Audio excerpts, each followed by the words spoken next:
Hello everyone, welcome back to Tesla Plays MaGMML 3. Time for some more judge commentary.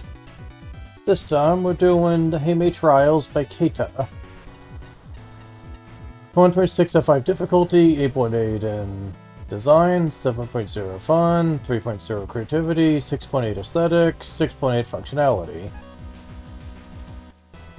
Well, make 3500. Well, consistency is definitely not a strong point for this level. Pretty sure the visual aesthetic changes every 2 screens or so. Which is costly to level's cohesion, as far as the design goes. Much to talk about, so just be one of my shorter reviews. The bar says differently. The trick with this level is that most encounters are just there. Surprising number of enemies are essentially harmless, except in the Flash Woman section. Those enemies can actually kill you if you aren't careful. So the platforming, again, there isn't much of anything outside of the special one section. The Skullman room is a custom idea with pressing a red button and popping open a door before entering, but it's only used once. It doesn't really add anything? Yeah, I thought that was a weird inclusion. As a whole, this is a short level that doesn't really do anything. And its aesthetic is so completely non-cohesive that it's impossible to hold much of it in memory. Doesn't leave much to take issue with, besides questioning why there's 2 elements, so many arbitrary tokens here. But there's very little that's good enough to highlight. Shinryu, 21 of 100. There's really not a whole lot to say here. It's an incredibly bare-bones level with very little going on. The room layouts and enemy placements are all very basic, to the point where almost nothing outside the boss fights offer much of the way of engagement. The only slight exception to this might be that one spike drop, but even then the spikes aren't instant kills. Although I'm kind of thankful for that in hindsight, seeing as the second screen arranges them in a way that's really hard to avoid if you're dropping down to the left side. I'd say the only semi-interesting thing of the stage is the switch gimmick, so it's up during the Skullman segment. While it's not really that amazing of a mechanic on its own, it at least broke up the monotony, even if it was incredibly brief. Wouldn't have minded seeing it show up more, but sadly that's the only time it was ever used this level. Might not have saved the stage completely, or at least I think it would have made it stand out a bit more. Yeah, it would have been nice if there was more of that in the stage, having to creatively find the block to open up a doorway or whatever. Sure would beat holding on to keys, that's for sure. Patchy, 46 of 100. Hey May, hey Bell. I don't get it. There isn't really a whole lot going on at the stage. Enemy density is low throughout the whole stage. No single focus gimmicks to not turn the stage into a glorified walking simulator. The only real challenging part is the random order section. You want to guide the mine enemy to not blow up near you, stand on a tiny platform. Yeah, I was concerned about that. By contrast, you have a skull dispenser that is literally harmless, as it's on top of a conveyor belt, pushing the skulls away from reaching you. Also a consistent tile collision, such as the bone serving as a top solid on one screen, full solid on another. Paths that look like they lead somewhere, but are just a dead end. Sometimes literally, as interacting with boss gates while you're on a screen edge can really screw things up. Oof. Then just a few engine-built bosses and plain arenas that don't really change up the way the fights go. Can't say I'm really impressed here. Yeah, it was kind of a bare-bones stage.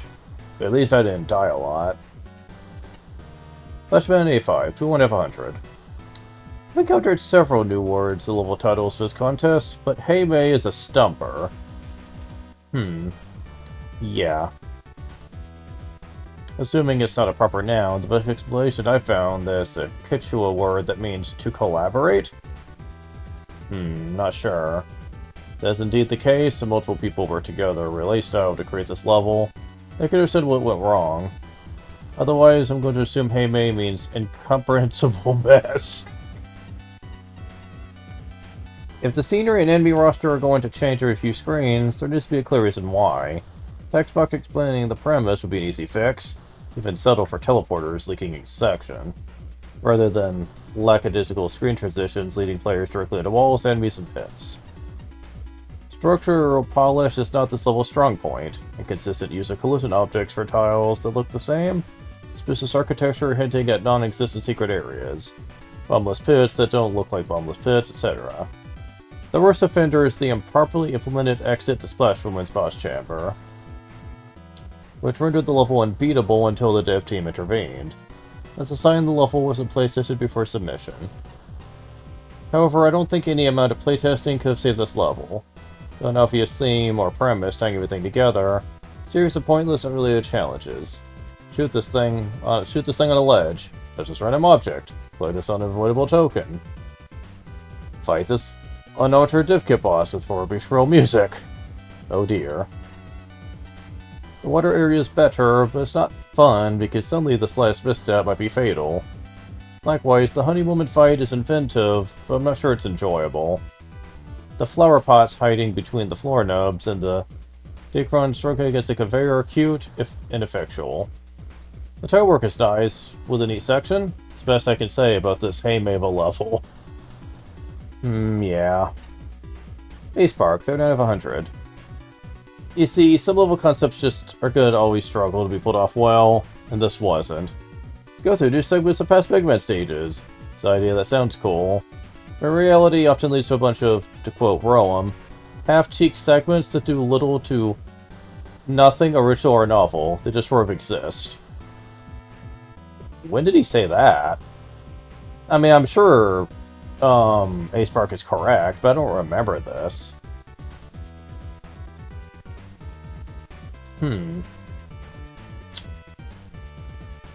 I'm guessing it's a reference to MaGMML 2, but I don't remember when he said that.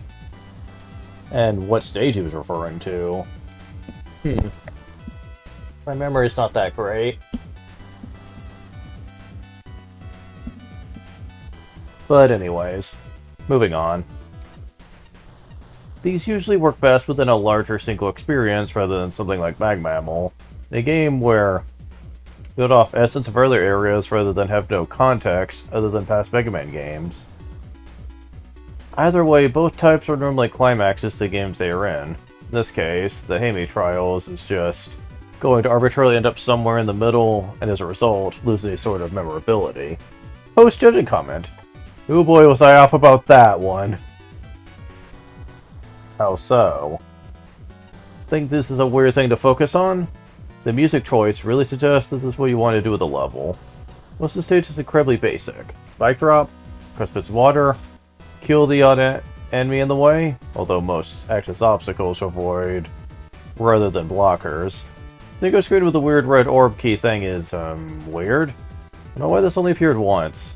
Who knows, lean to this thing more and you might have something.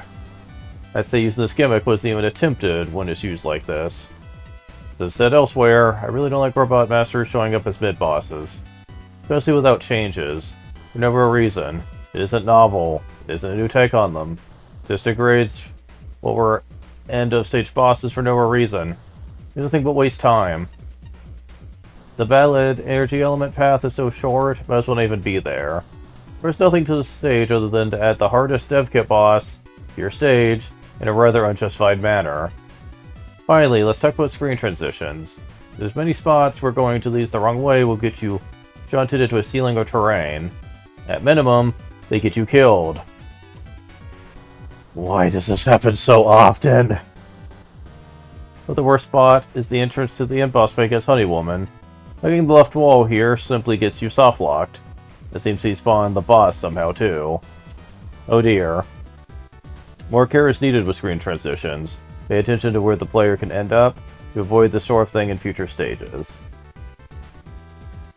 Yeah, this seems to be a pretty recurring problem in these early stages, and that kind of scares me a bit, not gonna lie. I know a lot of them are short, specifically, but still, I would be pissed if that ever happened to me, under any circumstances.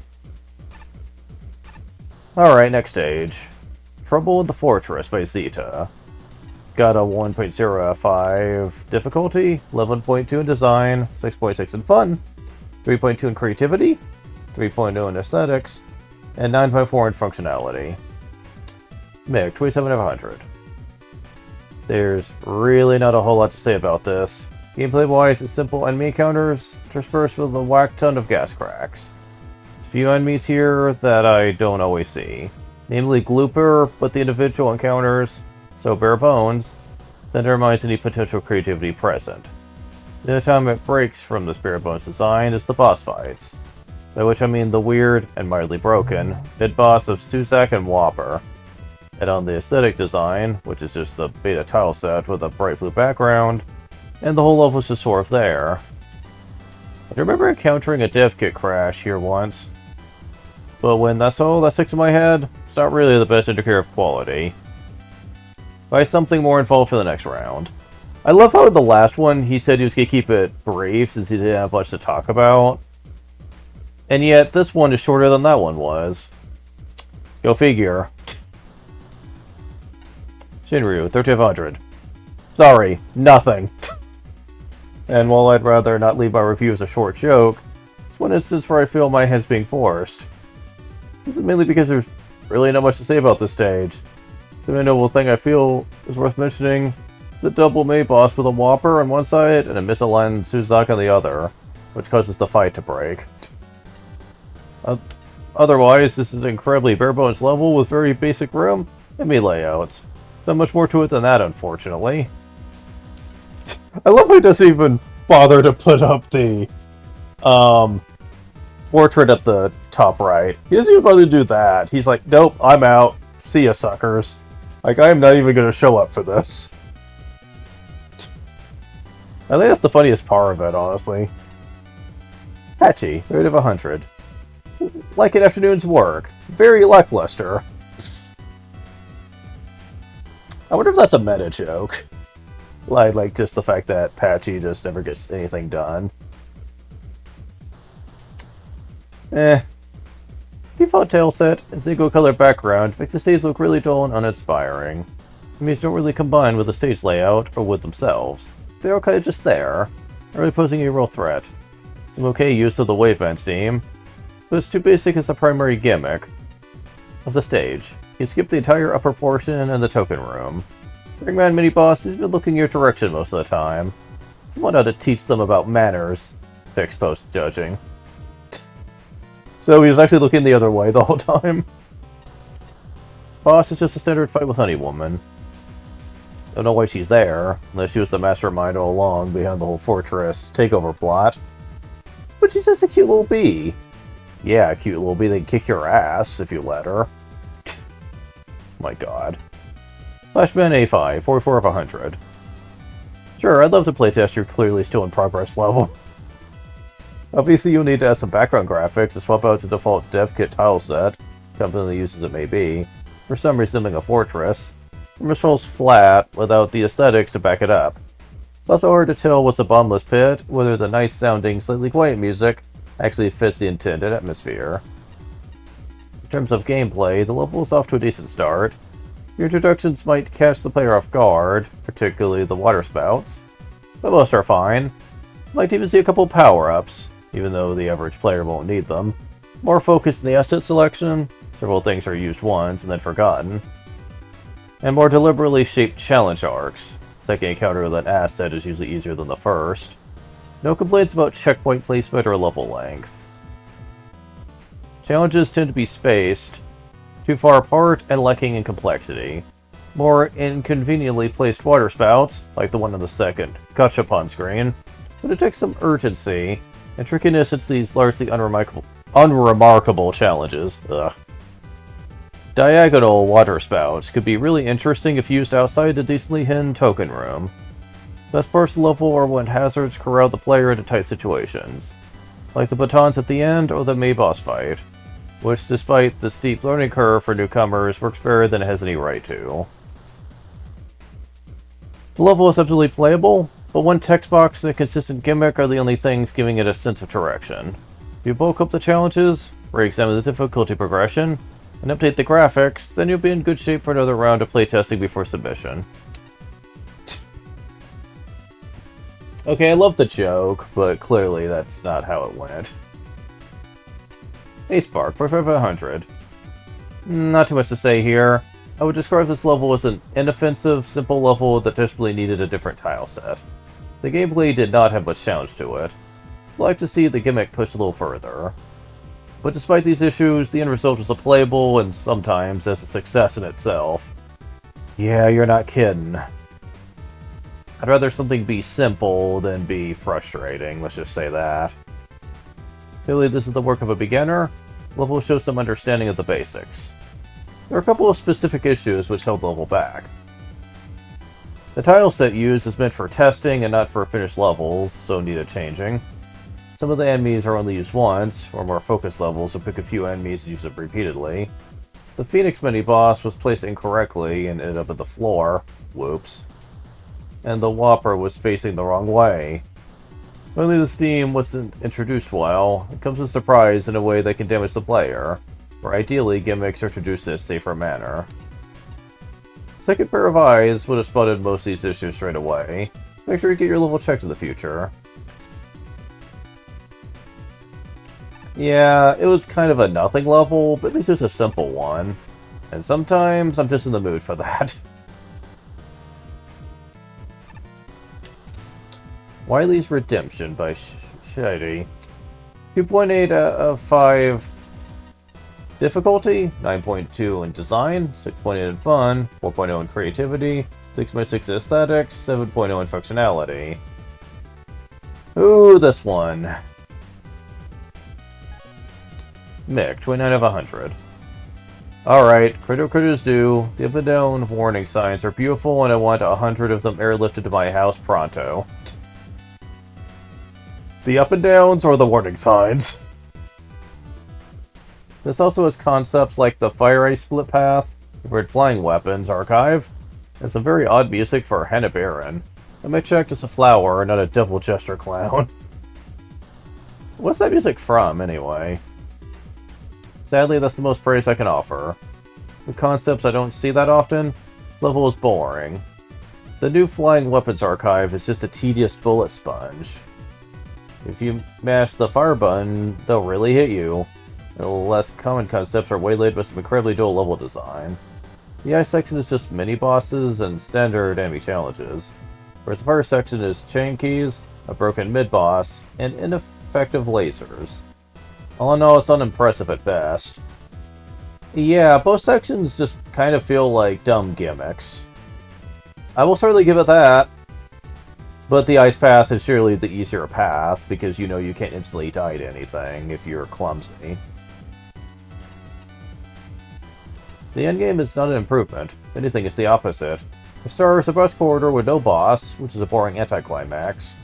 Second element tries to be interesting with the keys, even if it makes you play the entire level twice. Not only are the keys needlessly annoying and difficult to get, even with the hints. Yeah, I needed hints to find any of those. That massive build-up ends with another missing boss. I get it, programming a boss is difficult and time-consuming. You'd ask for help with mine in the MaGMML 2 days. Oh yeah, Mick did make some stages, didn't he? And he's apparently really good at it, from what I've heard. But, with a good 50 plus difficult bosses freely available, this should have ended with something, not another nothing. Yeah, he could just put in a filler one, at least.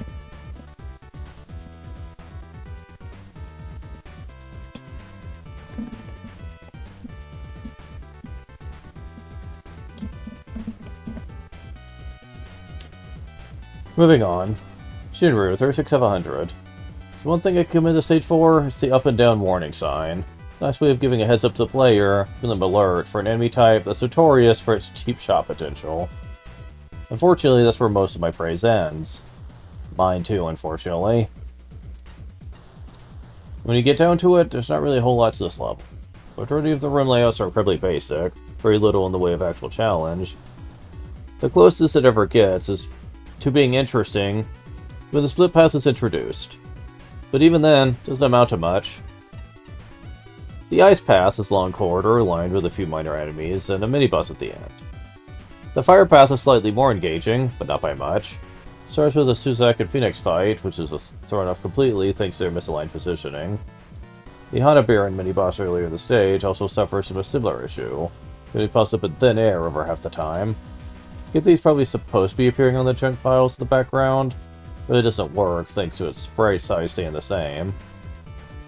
Well, that would have been the end of it. There's also a secret area to contend with, and an annoying one at that. Access is a bit of a pain, however, given you need to collect 2 of the hidden keys a specific way. You use Magnet Beam to cross the gap, leading to Hanabear. Wait, you can use Magnet Beam for that? Collect the key, get back to their side, gap using Rush Bike, because the ceiling is too low to make the jump otherwise. Go back to the previous room, climb down the ladder, and in the floor to get the other key. If you don't do this, you end up being short 1 key by the end of the stage. Personally, I don't think that there's any good reason as to why this whole process needed to be so obtuse. On top of that, I wouldn't really consider the secret area to be worth it either. Agreed. It's more interesting than the main level, but all it really boils down to is a string of randomly assorted gimmicks and mini-bosses, ending with a big room full of nothing. Get that time constraints are a thing, really anything else would have been better than ending it like that. I was just kind of glad for it to be over, honestly. After getting the keys and going through the area, I was just kind of ready for it to be over. I guess they could have just thrown in a weak boss at the end, but... ugh. I was kind of afraid a really tough boss was heading my way, looking at the area. But it wasn't. Patchy, 39 of 100. Wily's Turning Point? If only. The stage was built in a way to be something very grand right in the name itself and the pumped-up energetic music. But unfortunately, the end product just fell flat. But very underwhelming, sorry to say. The issues I have with the stage are regarding its lack of focus. For instance, there was a consistent enemy gimmick roster. Many of the things throughout the stage just come and go. Should have stuck with 1 or 2 gimmicks expended on them, creating gradually more difficult challenges involving them to test the players to their mastery with the gimmicks. Another problem is that a lot of the architecture of the stage feels very bare bones and boring. Most of the challenges involve going through a few screens of flat geometry, or simple pit jumps with very little variation, and dealing with mini-boss fights and unchanging terrains after each part. The idea of key hunting for a bonus area is neat. However, 2 particular keys, second and third ones, very annoying in the ways you have to collect them in order, due to how the screen transitions were set to prevent backtracking. Second key is especially bad for requiring you to cross a gap with a low ceiling, both ways, or else you're forced to redo the stage again just to be able to get to where the third key is located. That's kind of annoying. I'm kind of glad I didn't run into that problem. The poor grammar and text formatting with the dialogue boxes aren't helping the stage's case either. The Wily archive enemies are really odd. They never show up at the beginning of the whole stage. They're extremely durable, but also very unthreatening due to their slow speed. Thanks to their large health pool, they also contribute to the annoyance of the key hunting. With the aforementioned key obtaining issue, forcing you to start the endeavor over for each failed attempt. Though I do like the cute little warning signs whenever you come across pits with up and downs in it. Nice little heads up for the player to prevent being cheap-shotted. The extra area is honestly not much better, the problems from the main portion still being prominent. Few screens it offers there are simply not very interesting to go through. After realizing that they are themed around each of the main series Mega Man games, to the extent the dev kit can provide, via second playthroughs. And finally, no bosses for both the main and extra portions put the stage into very much anticlimactic ends. Even more so for the extra area since there was such a huge build-up towards it. If you were running out of time, at least put a dev kit boss or 2 in it. I would have been okay with just 1. Flash 185, 37 of 100. One level tells a story. Where I'm getting here is that the level has no idea what it wants to be. They were fresh out of apostrophes when you wrote the level name. So we smashed together 5 unrelated levels, loosely connected them with a theme of things popping at pits, missed some details like lava collision, and proper mini-boss orientation, added an irritatingly precise and prolonged scavenger hunt, and finished with a big dramatic build-up to nothing. Which might be funny if the player understands the level of scared sense of humor. The soundtrack, nice as it may sound, is stylistically all over the place. Enemies and gimmicks are haphazardly introduced and probably discarded. Most screens are totally empty for no reason. This wicked area is so far removed from the feel and format of everything else that its mere existence hurts the level. Not sure anything has to do with redemption, unless the junk area is a recycling center, or readily redeems cans for cash. Look, I know what it's like to have more ideas than will possibly fit in one level. Secret isn't making the level longer, it's exercising restraint and saving some ideas for later. I'll tell you what works. The interesting tile work within each section. The courteous warning signs, heralding the pit poppers. They're called up and downs. Hints about the key locations. The general concept, if not the execution, of finding and carrying multiple keys to the end of the level. The uniqueness of the archive stack enemy, regardless of its glitchiness and underuse. The flower mini-boss. Frequency of checkpoints and power-ups. The fact that most challenges are adequately fair, if not consistently novel or engaging, once you know what's going on. Scale back, focus, and playtest extensively, then there'll be some redemption.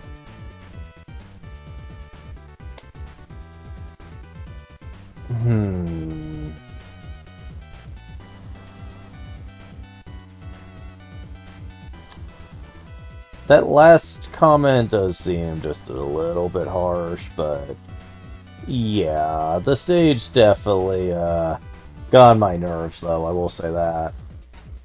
Hey Spark, 700. Comic time! Oh, this got played way earlier in judging. Why didn't I make any notes? Key quest. That. I remember this now. Who needs notes? Well, I'm out. Oh, go read Shin's review. He'll have plenty to say.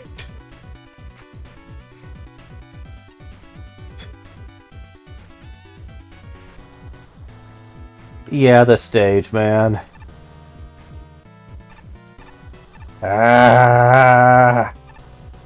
Don't like it. Like freaking key and shit, and that stupid optional area. That feels like it went on way longer than it should have. Ugh. Good lord. Last one. Comey Ishmael. Got a 1.4 F5, 15.2 in design, 9.8 in fun, 5.0 in creativity, 6.4 in aesthetics, 8.8 in functionality. Got a 25% time penalty, though.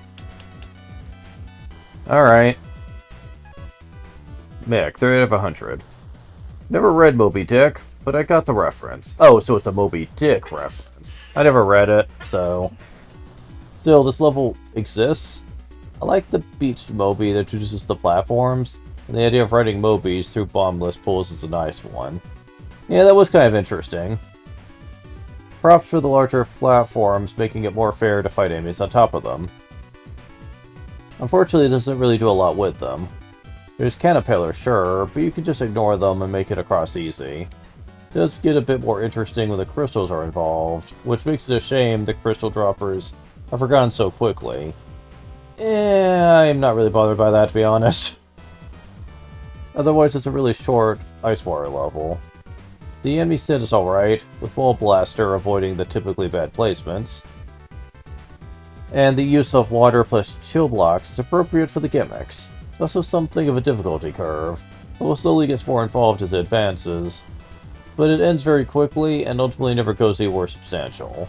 Not frustrating, but it's boring. Still, I'd love to see the Moby Fairy again. Agreed, it is a nice gimmick. I do like it. Shinryu, 22 of 100. Well, if I don't call you Ishmael, what happens then? You know they could just shoot you dead, right? Jokes aside, I want to like this level a lot more than I currently do. I can't really ignore the major faults here. The main hook of the level are the Moby platforms, which, while they're a charming idea, I don't think were used all that well. The enemies and crystal generators pose very little threat in the way of knocking you off them, mostly thanks to how big the actual platforms are.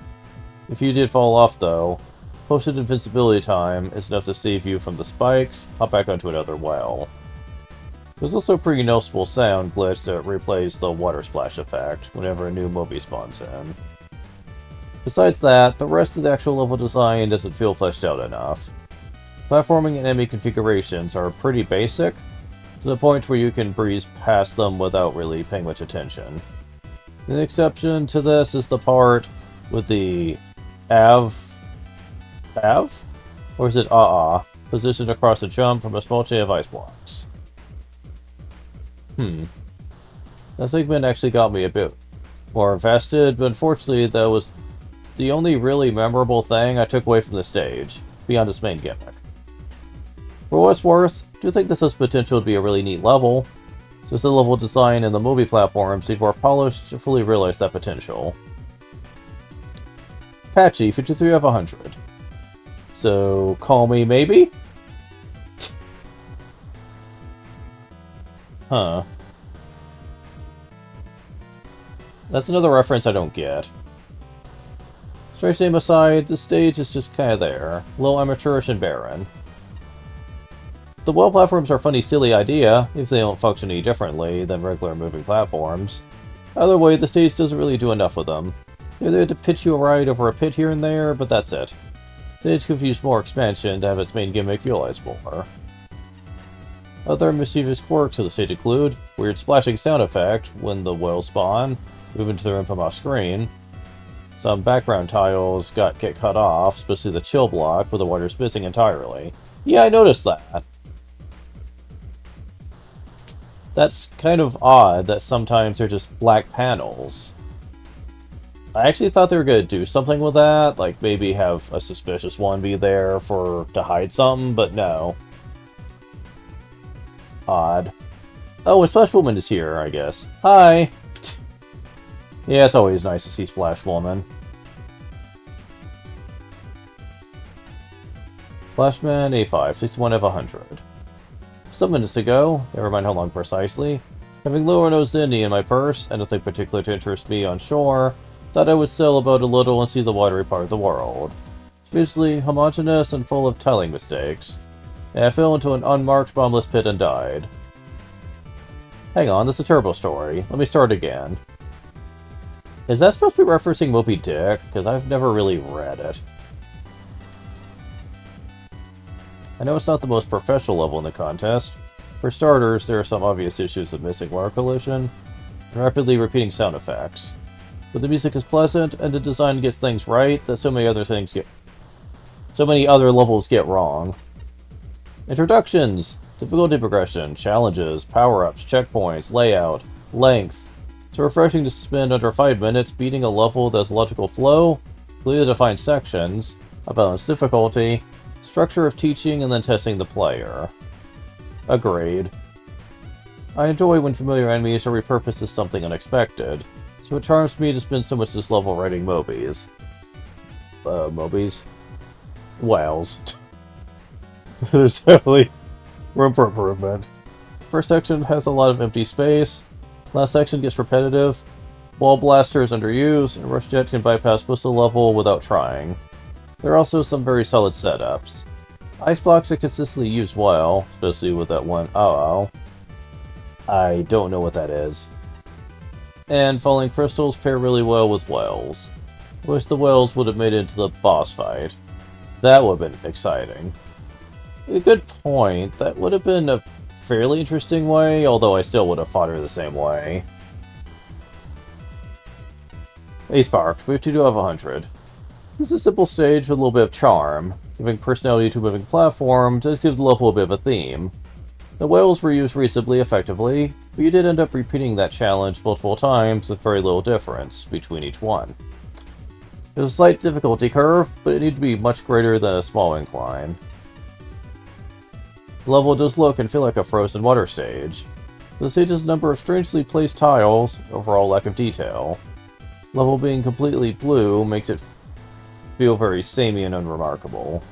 There were a few interesting places in the level, such as the room combining the Chillman block and the Crystal Droppers, but a lot of the level was fairly dull and repetitive. By the way, the title is a Moby Dick reference. Not a book I've read, so I had to look it up.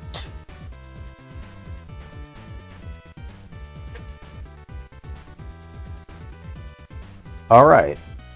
So, it was a charming stage, not too easy, not too hard, kind of somewhere in the middle. I liked it.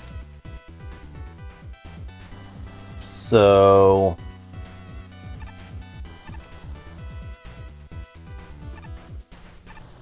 There's not really not much more for me to say here. Like, none of these stages really came off as really all that frustrating to beat. The only reason I hate this one, though, is trying to get all the tokens and keys and stuff. Ugh. But aside from that, nothing here was really frustrating, though. Like some of the bosses were annoying, like Honey Woman, not really. Feeling like I can deal with the beast and her in a very satisfying way. Like, I know her pattern, it's just hard to find time to get in shots. Also, the way she moves and jumps, it feels very odd, where I'm like, never really sure where I'm supposed to be standing or positioning to easily dodge all of her movements. This is a little bit, like, I know it's not random, but it feels like it.